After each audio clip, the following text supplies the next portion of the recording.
Welcome to Chewin Da Yat on WAMF 90.3 FM, New Orleans. This is Chris Champagne. On Chewin Da Yat, we interview some of New Orleans' most interesting people, and we have certainly one of New Orleans' most interesting people today, writer James Nolan. He's a poet, fiction writer, essayist, translator, teacher, and raconteur, I'm sure, if you'll accept that. He went to Ben Franklin High in New Orleans. Ben Franklin was already dead, but he went there anyway.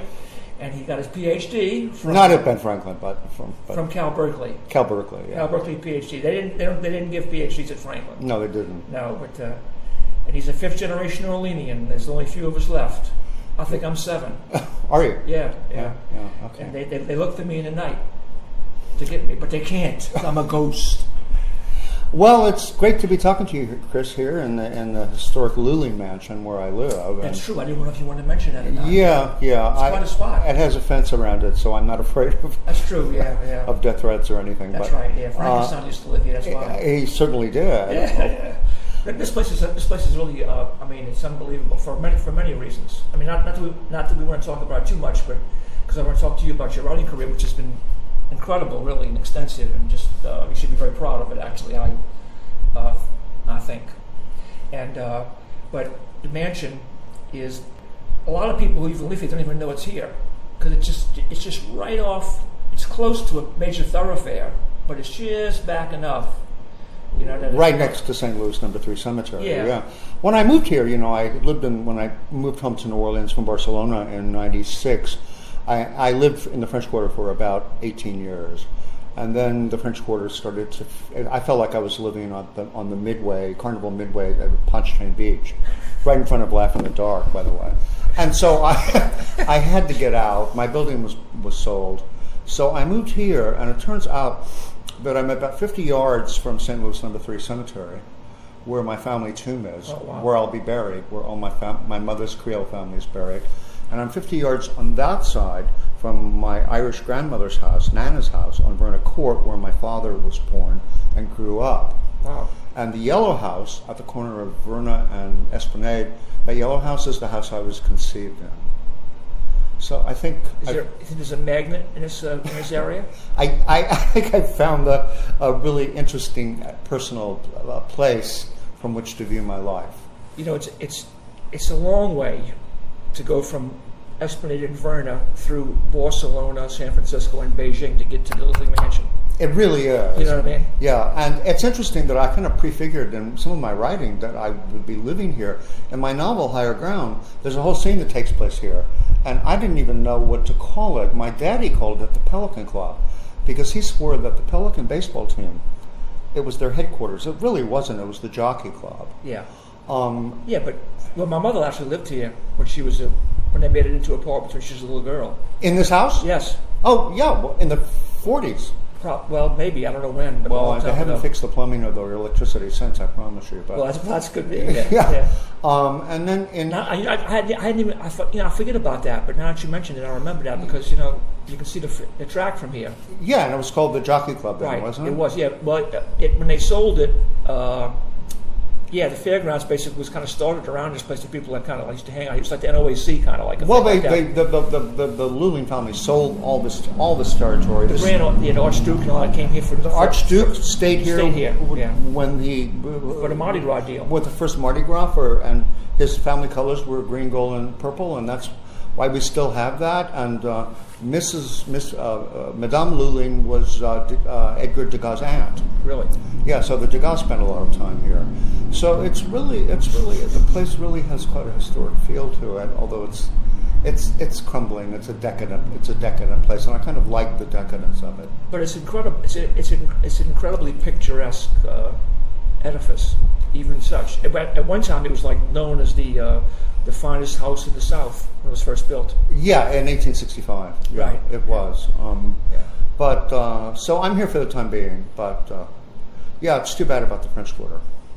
Well, before we get to that, something else I want to say. My great grandmother lived right. We could probably see her house from here. She lived on Esplanade. And of course, I never met her because I was, she was dead long before I came about.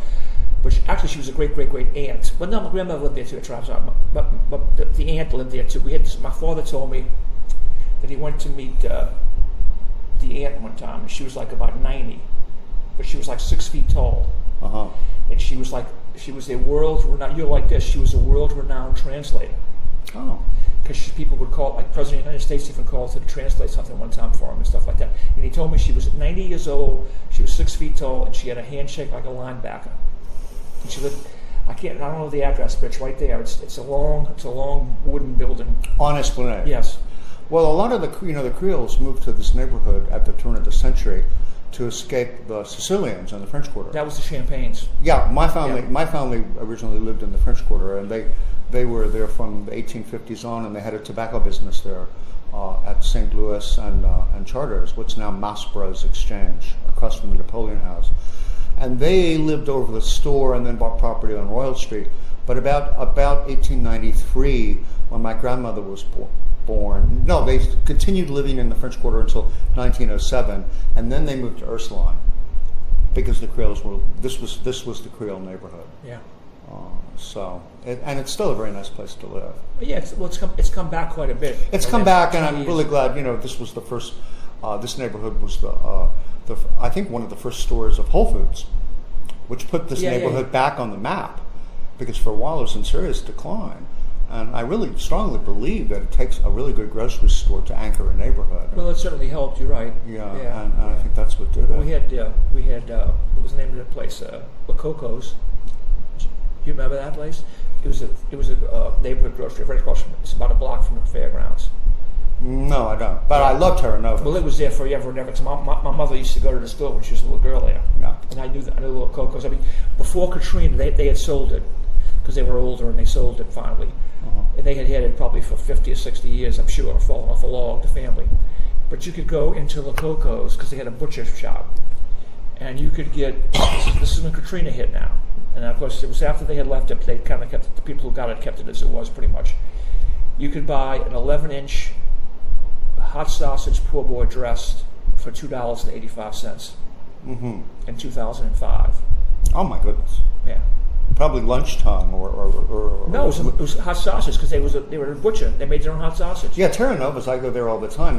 Nothing's changed there since. It's like walking into 1952. Yeah, it is. Yeah. They even have the stickers, price stickers on the. They have Yogi Berra on the wall. Yeah, and they have liver cheese and lunch tongue and all this stuff I haven't thought about since 1956. Right. It's wonderful. It's wonderful. Yeah, it is. Terra Nova's is a great place. It really is. Yeah. Well, enough of this nostalgia. What do you want? You want to talk about my books, or? Well, I do. I want to talk about your books, but I want to talk a little bit about your career in general first, if you don't mind. Okay. Okay. I mean, you went to. When did you first decide that you wanted to be a writer? Probably it was at Ben Franklin. I was a really mixed up teenager, to say the least, and this was in the 1960s. And I had a wonderful English teacher named Charles Sewer, who happened to be a jazz drummer. And so one day he brought his entire percussion set into the classroom and read Vachel Lindsay's The Congo with a jazz improvisation. That did it. Thank you, Charlie Sewer. Well, and my latest collection of poems, Nasty Water, collected New Orleans poems, is dedicated to Charlie. Oh, that's nice. That's good, yeah. So that pretty much did it. And I was also starting to write satiric essays.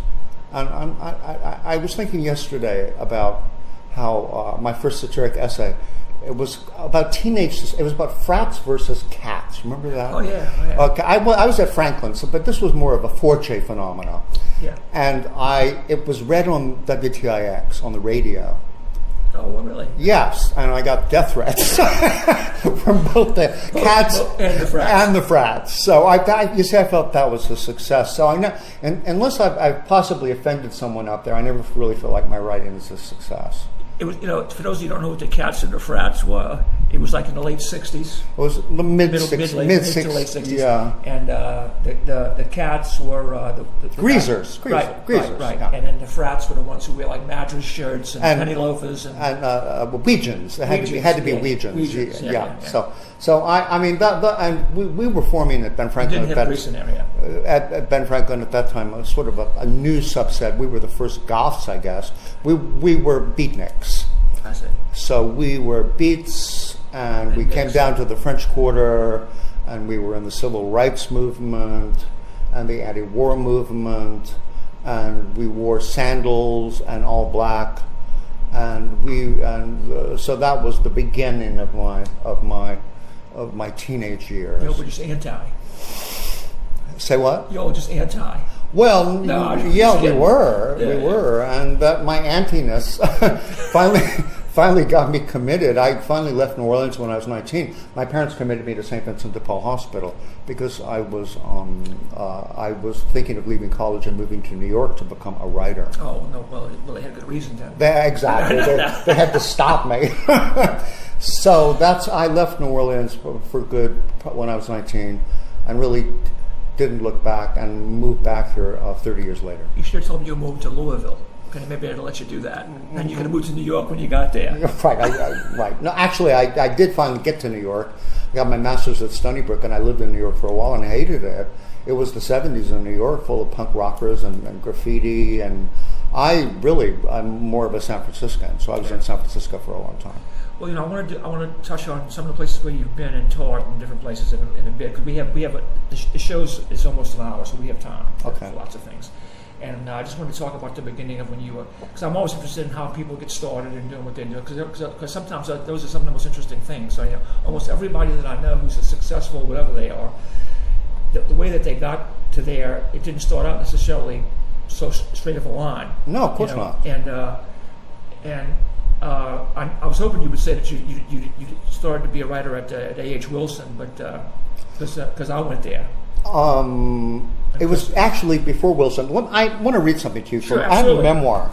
It's called Flight Risk: Memoirs of a New Orleans. Well, you have so many books. I couldn't mention them all. But go ahead. Bad Boy. This one's Flight Risk: Memoirs of a New Orleans Bad Boy. It's one of your more recent. Work. Yeah, it was published in 2017 in the Willie Morris Southern Memoir Series, and it's about the moment I became an artist. Okay. I was actually 4. It was before I started going to school, and I first went to Hines. Okay. And then I went to I think Rogers for a year because we moved back to the 7th Ward where I grew up, and then because that school was so bad, we moved to Broadmoor. And that's when I started going to Wilson. Yeah, okay. And this is about the first moment that I really understood what being an artist was. The moment I became an artist was inspired by the chirping sparrows that built a nest in the crepe myrtle outside of our kitchen window. I was 4, and we were living temporarily at 6228 LaFayette Street in a termite-ridden house on which my grandfather had just blown the last of his Memphis inheritance. My grandparents lived on the other side of the double, along with their daughter Doris, the first love of my life. I couldn't get enough of my aunt, especially when she lay sprawled on the floor, dressed in an oversized man's dress shirt, rolled up jeans, and saddle Oxfords, popping bubble gum, listening to Rock Around the Clock on the radio, and trying to concentrate on our high school homework. When not pestering Doris or my little sister, I spent most of the day in my child-sized rocking chair, rocking furiously and singing gibberish along to Brahms records on the Victrola. One day my mother pointed out that the mama sparrow in the crepe myrtle was sitting on a handful of tiny eggs in her nest. And every day we peeked out of the window until the eggs hatched and turned into peeping fledglings. I was enraptured and wondered how I could be a bird too. I came up with a plan and set to work coloring eggs on construction paper. Doris helped me cut out the eggs and then fill a shoebox with dried grass in which to nestle them. For several days I sat on my straw nest of eggs waiting for them to hatch. As anyone could see, I was a sparrow. Although this avant-garde installation exhausted any parental instincts I might harbor for the rest of my life, I was forever hooked on the miraculous act of representation. By drawing eggs on construction paper, I could give birth to a nest of paper sparrows, which would fly fully hatched from my mind until they filled the sky over Gentilly. I also took flight, and leaving behind the old world bequeathed to me by generations of insular Creoles, I discovered a new one, the borderless country of the imagination, the only one in which I've ever claimed full citizenship. its gates swung open, and I stepped in, bringing only my wildest dreams and a box of waxy Crayolas that smell better than fudge ripple ice cream. Very nice. So that was the moment it happened. Well, there you go. That's interesting that you can remember the moment that it happened. That is, you know, because I mean, I don't think I could remember the time that I decided that. I mean, I'm not nearly as accomplished a writer as you, but you flew into the imagination. But yeah, but and it's much more interesting than reality. Yeah, generally so, because some people have a better imagination than others. Yeah. As well. So I mean, without the imagination, I mean, your life would be, anybody's life would be so much poorer. Mm-hmm. Well, most of what I've done in my work is kind of, I take reality and I cook it and I bake it in the imagination. Sure. Well, yeah, well, it's based on, well, certainly imagination is generally based on it has to be based on some modicum of reality, or it wouldn't be. It's like, you know, I noticed that when I was doing my copious amount of research for this interview, that one of the things you said is that every time you walk out of your carriage house in the French Quarter, you'd run into a story. A story happened to me, right? And that's kind of like how I am as well. I mean, no matter where I go, if I go to Walgreens, but that's because you've got your head out your behind. Right. No, stories happen, and yeah. What's taken the place of that for me is catching the bus, because I take the bus 2 or 3 times a week to go down to the NOAC to swim. And I haven't taken the public. I mean, I lived on the public bus when I was growing up. Yeah. And it's just there are lots of stories on that public bus. Let me tell you. Yes. And it's the 91, and the name of the route is, I swear, I love this. It's Walmart to cemeteries. Yeah. Which is really sums up New Orleans. Yeah, that's a good one. I know we talked about that. I remember I actually saw you waiting for the bus one time when you pointed that out to me, and we spoke about that. I think that Fellini became a filmmaker because he took the Magazine Street bus exactly a couple of times. Yeah, he decided, hey man, what's going on here? Yeah, and someone has to take good use of this. Well, you know, you've had a fascinating world-girdling career as well. I mean, how long were you in Spain? 10 years. 10 years. That's a long time. All together during various epochs, and I love. Spain is my second country. As a matter of fact, I was almost got permanent residency there before Katrina, and it was denied to me because I didn't go back for a whole year. But I had a Spanish green card, and I consider it my second country. And I would describe Spain as an entire country like New Orleans, except there are no guns, which is a big plus. They're very sociable people, very much anchored in tradition, family, food, nightlife, music, and I really feel very, very at home there. And they have great public services. So were you in Barcelona more than you were in Madrid? I was in Barcelona for 8 years, and then in Madrid 2 years. Yeah. Okay, so you were more in Barcelona then. I've never been there. I think I'd love to go just to visit. Well, you don't want to go now. It's really become. It's like the French Quarter. It's mass tourism.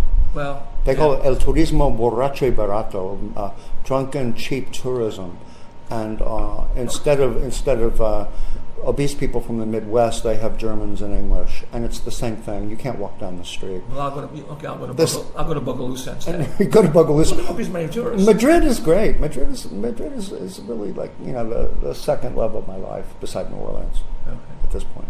And I noticed that you taught in Beijing. Yes. How long were you there? Well, I was supposed to have been there for a year, but my wife, so-called wife, we were posing as a married couple. My girlfriend and I escaped during the Chinese New Year and didn't go back. Okay. So you had a wonderful experience in China. As I mentioned, I went there with a lot of collectivist ideals, and they did not accompany me. Well, I'm not a fan of China, I'm afraid. I have to tell you, but I've never been there. But nonetheless, I'm still not a fan of them. Yeah, one of the big problems is that the pollution. This was while when I lived in Beijing, private automobiles were prohibited. So I had a bicycle, and sometimes it would take me half an hour just wearing my face mask to get into the stream of bicycles. That's how congested it is. Yeah. And now that everyone has a private automobile, I can't imagine it. And the quality of the air was so bad that my girlfriend got 5 consecutive cases of bronchitis. and was coughing up blood. That was one of the reasons we left. Well, that's a good reason. Yeah, the air quality is atrocious. Well, you was teaching creative writing, I assume? No, I was teaching actually British Romanticism. Oh, okay. And I wanted British literature, and well, that's okay. You had big classes? Some of them were about 60 students, and then I did graduate students. And for my graduate course, in 1984, in Beijing, China, I had on my syllabus George Orwell's 1984. And the Central Committee of the Communist Party made me take it off. And I protested, and my students said, "Don't worry about it, Dr. Nolan. We've already read it." So yeah, it was ideologically very, very constricting, very controlled, very extremely controlled. All my mail was read, my phone was tapped. The Fuyuans, the janitors, spied on us and turned in reports. It was an Orwellian nightmare. Okay. How'd you find? How were your students? I mean, in general, obviously you had a good relationship with you. That you could tell that you were a spy. Because everybody was a spy. I had a minder, and I didn't know among my various Chinese friends who was my minder. I see. Oh, so they didn't tell you who your minder was. Yeah, but it was interesting in China. They would pour out their stories about the Cultural Revolution and how much they hated the government. They would pour them out one to one, but in a group they would never mention it. Sure. Because they could be reported on. Well, of course, they get in trouble. Yeah. They'd get in trouble. So, I felt like I bonded with a lot of people in a very personal way, but I was never sure which one was my minder who was doing the report on me. And now the difference is that they still do all those things, and they're rich, especially the people who run the giant. Well, the place is turned into Dallas. It's the Chinese version of Dallas, yeah. But with the totalitarian government, though. Well, exactly. Yeah. I mean, at least here, you can go if you can go out like Boss Hogg and land, and start a car repair shop and make a few dollars and land and get what they used to do through interpersonal surveillance among work unit members. I was a member of a work unit. Sure. They now do through video and through face recognition. I see. Yeah. Yeah. And you get points for being a virtuous citizen. Oh, thank God. Yeah, it's. Well, maybe I should go there then. Because I mean, I'm so. I don't think anyone from New Orleans should ever go there. I don't think anybody should ever go there. To be quite frank, okay, but that's just me. But no. have you written about it very much? Yeah, there's a whole chapter in Flight Risk about China. It's called "I'll Be Watching You." And it's based on the Sting song, which was the hit of 1983-84 when we were there. And it's about, in addition to the political paranoia, I suspected that my girlfriend was having an affair with another of people that lived in the foreign expert compound where we lived. And so I was following her around, and someone else was following me around, and it was really a wacky kind of Marx Brothers movie, spy movie. It's one of the more interesting chapters in Flight Risk. Okay. Well, listen, you have buku books, as we say, and you want to read something else from one of them, or one of your books? Do you have somebody else that you have prepared for us here? Yeah, I'll read a short poem from Nasty Water, collected New Orleans poems. And this is a book that I put together the year before last. It came out last year. And it was kind of intended to coincide with the tricentennial. And it's 50 New Orleans poems written over 50 years, beginning in 1968. Poems I wrote in St. Vincent de Paul and after Martin Luther King's assassination, and then up until the present. And this is a New Orleans poem called Over the Oysters, dedicated to our good friend Lee Grew. Oh, okay. Yeah. Who definitely kept the New Orleans poetry scene alive in the 70s and 80s and much of the 90s, and was one of the reasons I came back here to live. She was sort of the bridge person who drew me back. Yeah, Lisa is a great lady. Yeah. And it's called Over the Oysters. Bobby Bluebland wipes beads of sweat from his brow with a big blue handkerchief, then drapes it over the mic, while back in a far corner we have burst out crying. Birth, death, marriage, divorce, failure, success, money, sex. Waiters tilting to us tray after tray of half shells and pitcher after pitcher of Dixie beer, because here in New Orleans, feelings are cheap and raw and opened, and we eat them by the dozen, weeping like the walrus and the carpenter over life, because we are living it, weeping over the oysters as one by one we swallow them. The sea finally paying attention, its own tears arranged in a circle, each broken as a secret locket, and smiling slowly, we drown, as Bobby Bluebland mops his face, stares straight into the spotlight, and belts out one more song. And this is kind of about the resilience in New Orleans through music, seafood, and loud public displays of emotion. This is kind of a poem about it's another seafood poem. Do you want to hear another seafood poem? It's about crabs. And I don't know if you've ever gone shopping for live crabs and noticed the way they pull each other, they keep each other from leaving. And I think we feel the same way in New Orleans about, especially us natives, about leaving, about people who dare to leave. Crabs are Chinese. That's why they're looking at not the crabs I buy. They're minding each other. No, I'm just kidding. No, you're right. You're right. They do grab each other. Yeah. Crabs in the hamper. It's my large, godlike metal pincers versus their small, briny blue claws, locked onto each other in a clacking cluster inside the styrofoam cooler. The living cling to each other on top of the dead fallen to the bottom, rising to battle the shopper's poking tongs. They will not budge, snarled into a ball, like bomb survivors in an air raid shelter, school kids during a shooting lockdown. What new hell is this, crabs must wonder. Soon they'll be back among the waves, feasting on a turkey neck in the trap. Soon they'll scuttle along the shore in moonlight. But should one try to escape the cooler, the ever-wary claws of the others pull it back down. Come trap, come hamper, or the pincers of an all-too-arbitrary fate, they won't release each other. Don't leave us, they beseech, until the cauldron has boiled, roiling with laurel leaves, and in that final second,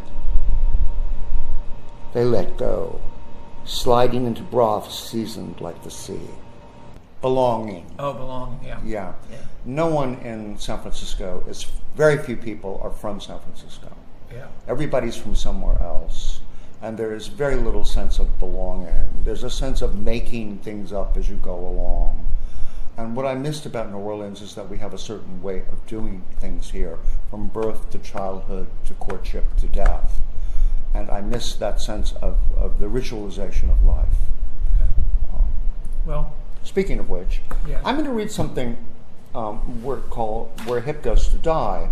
And this was first published in New Orleans, What Can't Be Lost, an anthology, a post-Katrina anthology, published by University Press, University of Louisiana at Lafayette Press, which has published 3 books of mine.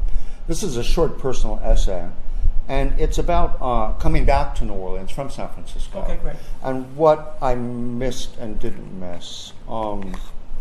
And it says a lot about what I think the city is.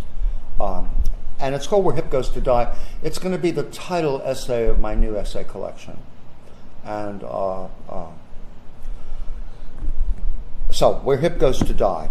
One day, my hard-drinking cousin announces that after a brief sojourn in California, she's gone macrobiotic. I roll my eyes and hand her a plate of my jambalaya. It's macrobiotic, I tell her. Good, she says between mouthfuls. This tastes better than the macrobiotic food I ate out west, though I thought it had to be covered with miso or something Japanesey.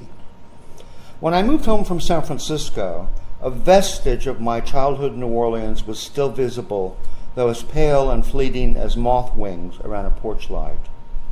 Yet in these past few years, Japanesey food and everything else in California I was running away from have turned up to haunt me.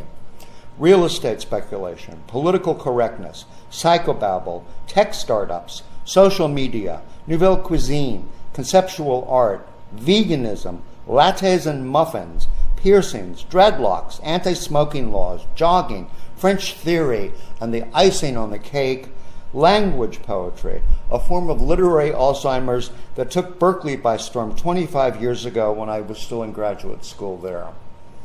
Local friends are astounded that I don't swoon along with them at these waves of secondhand hipness. But I was there when these fads were born, and except for the new car smell, don't find them any more exciting now than I did then, as they die a derivative death on Magazine Street or St. Claude Avenue. The good news is that by the time these hip phenomena make it to New Orleans, you can rest assured they're over everywhere else.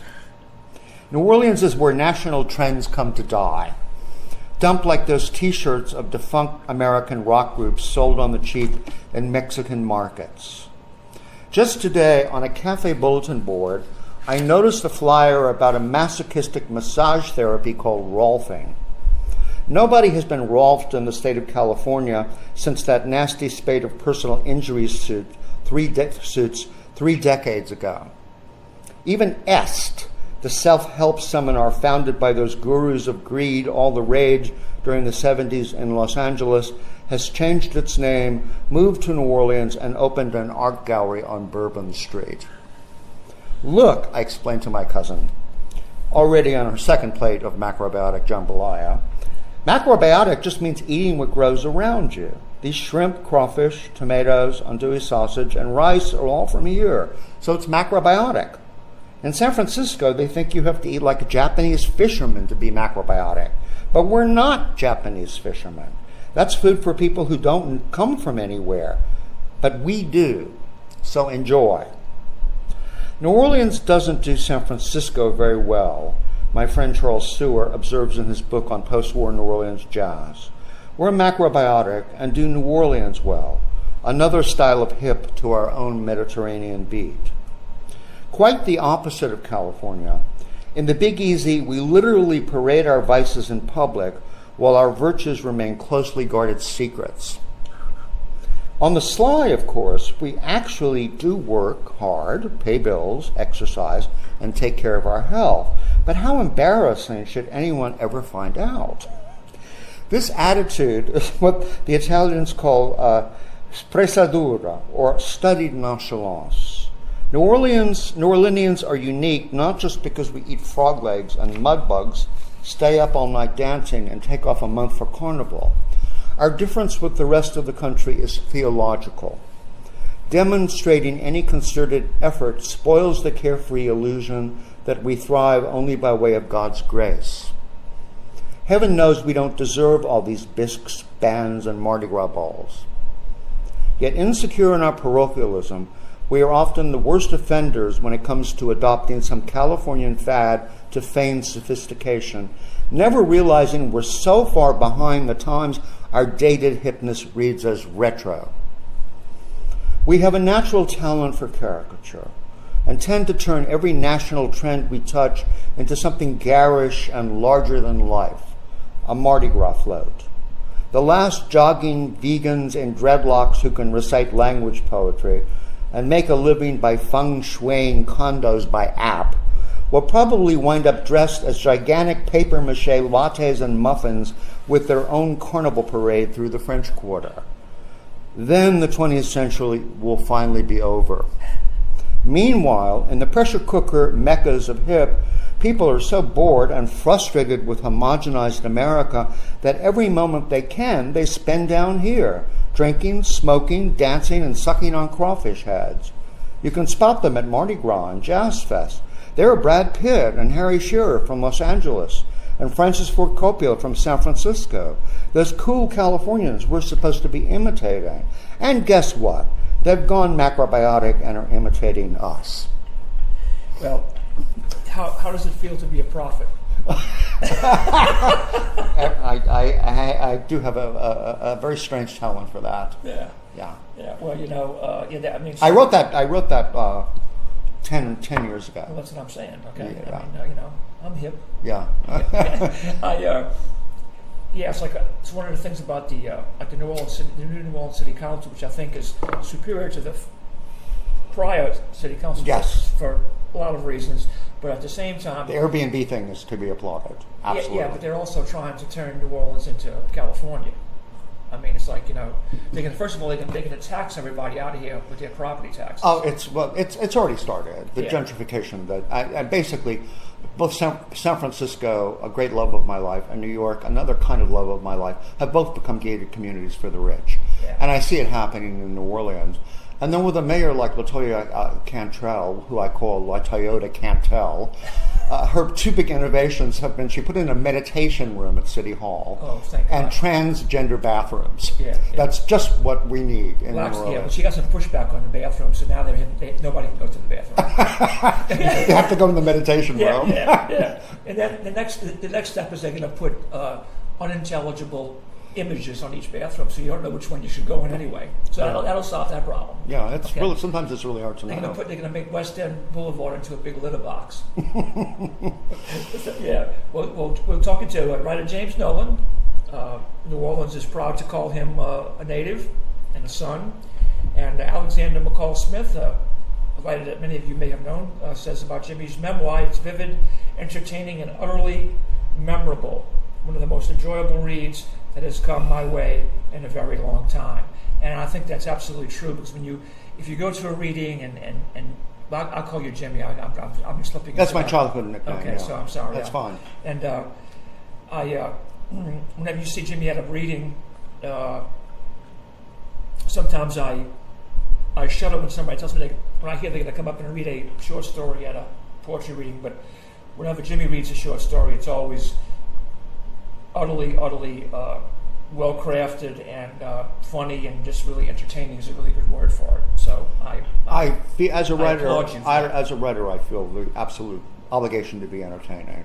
Well, to engage people. Well, I applaud you for that for sure. And I'm sure that people who listen to what you read today know that already. But I just wanted to say that so I'll be on the record in case the Chinese government comes for me at some point. And you're also a translator. Yes, that was my way. I lived in Spain for 10 years and in Latin America for 2 years. And so that was my way since I tried writing in my second language in Spanish, which I speak and read fluently. But it's really hard to write in a second language. Yeah. But it's also really hard as a writer to write in your first language when your life is taking place in your second language. Yeah.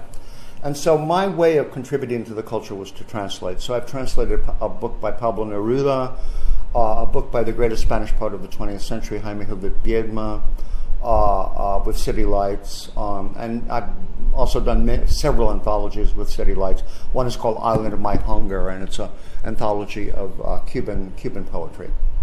So I have participated in my second culture and second language by being a translator.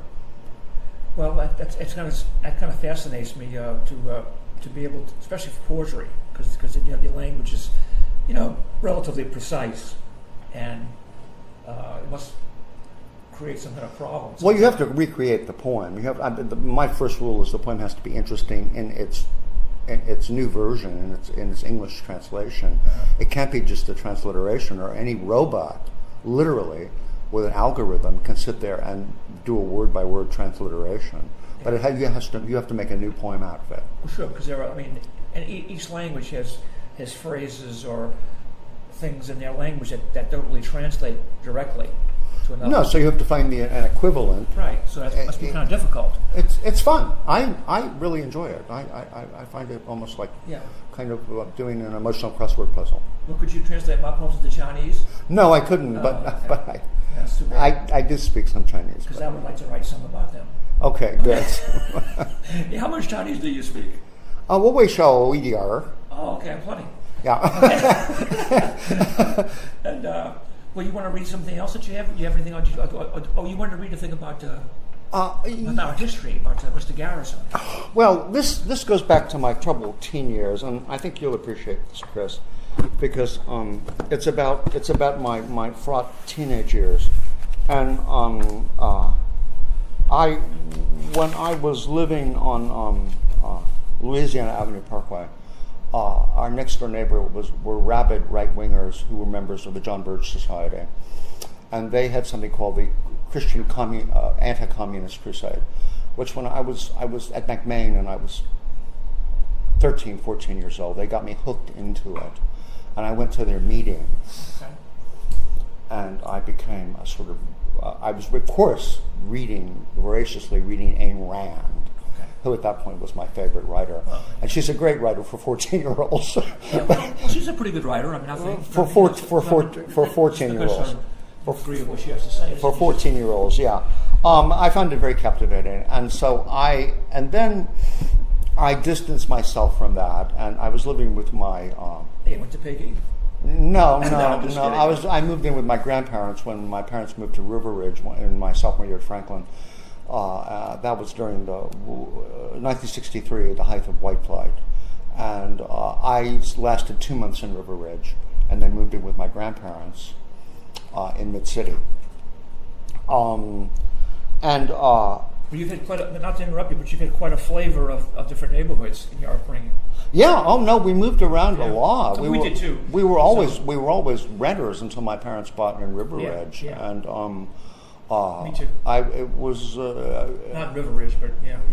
Yeah. Well, I grew up in New Orleans. We ended up going out by UNO, so we were still in New Orleans for my high school and college. But we, Broadmoor, Uptown, University section. Well, I was born in the Treme. I was Ninth Ward. My first home was at Barracks and North Galvez. Yeah. And you said many neighborhoods already. I mean. Yeah, I was born during the hurricane of 1947 that almost destroyed New Orleans. So, like 5 blocks from where I was being a newborn, there were 5,000 people in the municipal auditorium. It was the shelter of last resort. Yeah. So I'm very used to hurricanes. So the hurricane almost destroyed New Orleans, and you decided to take up the torch and try to do the rest, right? Well, I feel I have a whole part in my book about hurricane. I have a whole section on Katrina, and actually hurricanes exhilarate me, and I really love them because I was literally born during a hurricane. But this is about the political background of my fraught teenage years. Okay. And of course what was going on was the Garrison investigation. Well, didn't David Ferry live on Louisiana Parkway? He certainly did. Yeah. And all I would have I never met him, but all I would have needed at that point in my life was David Ferry to take me up in his private airplane with cotton glued to his head, and I would have been ready for DePaul's maybe a few years earlier.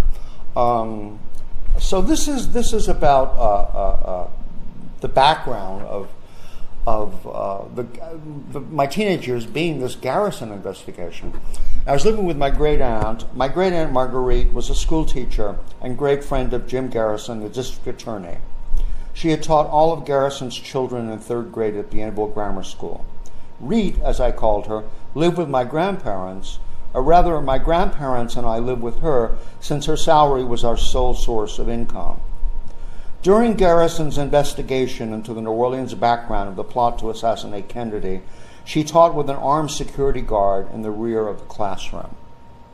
So I was coming home every evening to my aunt, who was teaching with an armed security guard in the back of the classroom because Garrison was afraid someone would kidnap his children. The district attorney was convinced someone was trying to kidnap his children, and every evening at home I received Reed's up-to-the-minute bulletins about the Garrison investigation over gumbo or red beans and rice.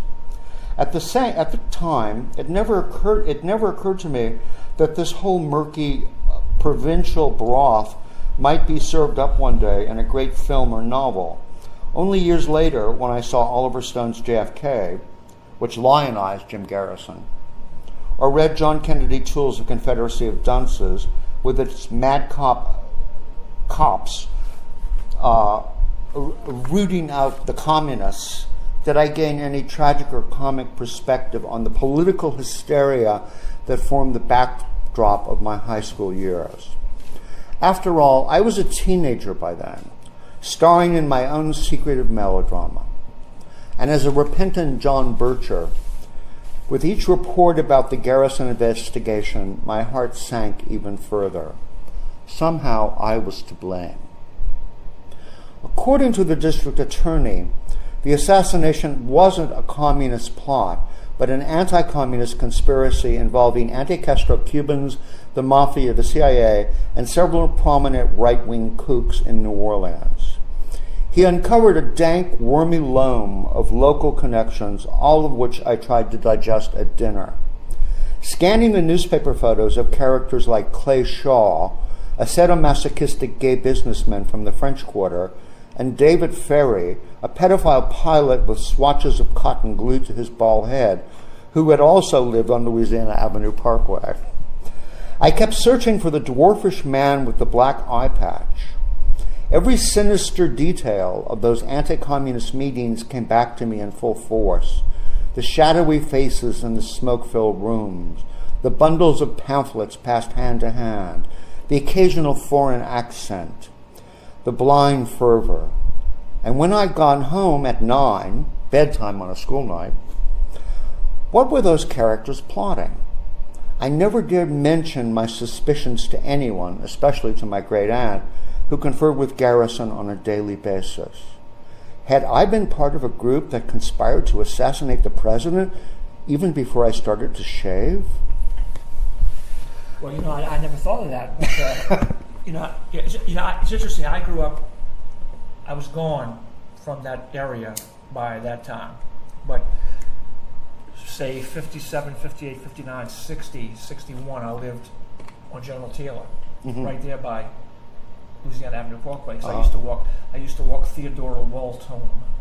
She lived on Louisiana Avenue. It was predominantly Jewish street. Almost all our neighbors were Jewish. It was a very nice street in those days, mostly. It really was. Yeah, it was. It was really nice. Yeah. Well, I mean, what do you think about the? I don't really give much thought to the assassination. I'm kind of a conspiracy guy. I think that John Kennedy killed Lee Harvey Oswald. Okay, but I have no idea. Yeah, I have no idea. I knew one of Jim Harrison's sons. He was a stand-up comedian. Yeah, but David Ferry did live about 2 blocks from. Yeah, I know he lived there. I thank God I never met him. Yeah. Do you ever read that book called Mafia Kingfish? No, but it's the only assassination book I've read. And it basically it was written by Jacqueline Kennedy's cousin, and it stipulates that Carlos Marcello killed him. That's a real possibility. And Sure. Another one, there's a book that was published in New Orleans a few years ago that got a lot of publicity. It was very, I hate to say poorly written, but it proposed the fascinating theory that Kennedy was killed by a group of doctors who were working on a way to assassinate Castro and had invented in the process the AIDS virus. Right, yeah. Dr. Mary's monkey. Dr. Mary's monkey, which is just absolutely mind-boggling. I wonder if Oliver Stone knows about this book. Because, if he does, I would think he would already have made a movie. Really. It's a natural. It's right up his alley, baby. It's got every time I look at it, it just hollers at me, Oliver Stone. Now we know where AIDS came from. From Tchoupitoulas. From Louisiana. Dr. Mary lived on Louisiana Avenue Parkway, too. Well, there you go. All roads lead to Rome, baby. Don't worry about that. No wonder my parents moved to River Ridge. Yeah, they wanted to get out of the cesspool of iniquity. It's like, they were working for the Chinese government, I believe, even then. Yeah. Okay. Well, they found it in River Ridge. Yeah. You're listening to Chewin Da Yat on WAMF 90.3 FM New Orleans. This is Chris Champagne, host of Chewin Da Yat, and we're here with our guest today, writer James Nolan. He's going to read us a new story that he has and tell us. It's in a magazine as well. Yeah, I'm not going to read. I'm going to read from a previous story, but this is my latest publication. It's actually a cover story for the August 2019 issue of Mystery Weekly magazine. That's called Stranger in Paradise. Okay. And it's about a naive tourist who finds herself in a lot of trouble in the French Quarter, surprise, surprise, and has to do a naked perp walk down Bourbon Street. Okay. Yeah. Well, it sounds interesting. Yeah, it is. Yeah. And check it out. What I'm going to read from is a sort of quintessential New Orleans story called Perpetual Care. And it combines the themes of death and sex and the circus really well, and in a very Scorpio New Orleans way. It's about a young man who goes to the arts high school in New Orleans who commits suicide, and his girlfriend, Lynette Taramina, is so distraught that she crashes the funeral at Shane's and puts a transistor radio in the coffin that's set to go off at midnight to play WWOZ. And so he's buried that way. The transistor radio goes off, and suddenly jazz is blasting from a tomb in St. Louis No. 3 Cemetery, which is discovered by the woman who has the tomb next door, Miss Estelle Arsenault, who's a retired Creole spinster school teacher. Uh-oh. Yes. Miss Arsenault. Miss Arsenault. I had Miss Arsenault. I had Miss Arsenault, yes, from Wilson. That's yes, right. yes. Yeah. And I also had Estelle. Olive. Olive. Olive Arsenault. That's it. This is Olive Arsenault. No, just Okay.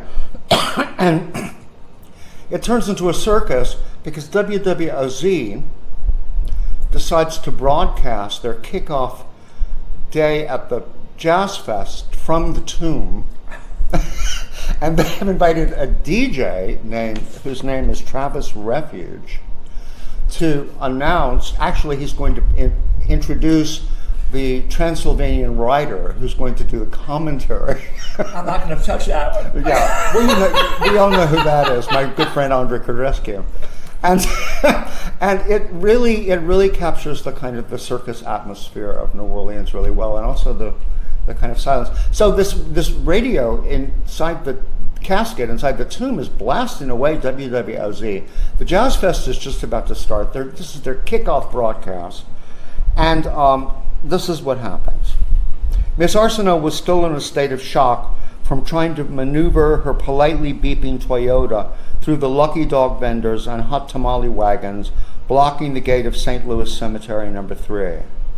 Scrambling between them were children with styrofoam gumbo bowls scotch taped over their heads, hawking beers and cokes from ice-filled garbage pails, resting in the shade of illegally parked vans. The wrought iron fence was lined with scraggly quarter types selling handmade earrings stuck to red velveteen display cards. A mime playing an imaginary trumpet was walking through the crowd with a half-sad, half-happy face painted on, and a bald young man with elaborately tattooed biceps was distributing pamphlets about teen suicide from a card table. Mr. Broussard, who is the cemetery director, was still waiting for an email from the Pope, and livid that the Archdiocese had authorized this display of bad taste. Early that morning, he and his crew had stripped the Lemoyne tomb of dead flowers as stipulated in the perpetual care contract the family had purchased, and he had done as little as possible to cooperate with these radio people. Thick orange cables ran like writhing anacondas from their truck through the alleyways behind the adjacent tombs to the front of the Lemoyne tomb. The news commentator with the Transylvanian accent was seated in the grass leafing through a copy of Playboy, while technicians in African print drawstring pants were taping special sound-sensitive mics to the marble slab of the tomb. The Arts High School Jazz Ensemble had assembled on the lawn where the efficient blonde principal was going over details with Travis Refuge, the DJ. The Gothic romance novelist from Uptown, a slight woman in a black cowl, was curled up on the stoop of a tomb with her arm draped over a plaster urn, gossiping with the grotesque writer from downtown, a tall woman dressed in billowy white, lounging on the steps of the next tomb. The visiting poet at Tulane was already drunk. I put myself in this. And Babs Godoy, the beaming society columnist, was mingling like there was no tomorrow. Then the Rebirth brass band blared at a full throttle down a broad grassy avenue of the cemetery, playing the Sheik of Araby. Those following along began to second line, sashaying in and out of the narrow alleys between and behind the tombs, waving white handkerchiefs high in the air and boisterously colliding with each other as they joined together in a throng approaching the Lemoyne tomb like a Southern Baptist vision of the day of resurrection. Travis Refuge raised his palm to silence the band and to still the bobbing white handkerchiefs, then tapped his mic, sending an ear-splitting electronic screech bouncing back from inside the tomb. Wild applause. He gave a final signal for On the Air and welcomed WWOZ listeners to the live from the crypt kickoff of the Jazz and Heritage Festival, broadcast from inside a tomb in the historic St. Louis Cemetery, overlooking the festival site at the lovely fairgrounds. He was introducing the celebrity MC from Transylvania when his voice suddenly turned thin and sailed off, light as a paper plate, lost in the meringue clouds of a cerulean April afternoon. The echo had disappeared. He tapped his mic. Nothing. A sepulchral silence was etched in the glass, in the glare between row after row of taciturn tombs, festivities poised in midair. "Damn," said Travis in a stage whisper, staring at the pyramid of blinking equipment. "I guess those batteries in there finally wore out." At that moment, Thaddeus Ribbett lifted his horn, stepped in front of a tomb, and in the livest tones ever seduced from a trumpet, began to play a tap's rendition of May the Circle Be Unbroken.